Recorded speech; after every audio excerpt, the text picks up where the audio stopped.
tayo ngayon mga kaeraya. Punta tayo dito sa likod ng bahay. Puno nang pupuntahan natin yan. Gamot kasi yan eh. Lahat na. Yan. Ito yung bulaklak niya mga kaeraya.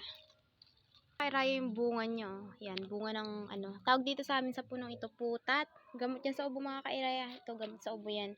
Pero yung ganitong bulaklak yan, nilalaro-laro lang namin yan. Ginagawa koronahan daw ko no. Siyempre mga bata nga naman. Yan. Pero ito talaga mga kaeraya ay putat. Yan. Comment nyo kung anong tawag sa inyong lugar sa ganito. Ito nga, tina. Yan. Ito nga, tinatagpas ko na ito. Yan. Kasi ito yung gagamitin natin pang sa labay.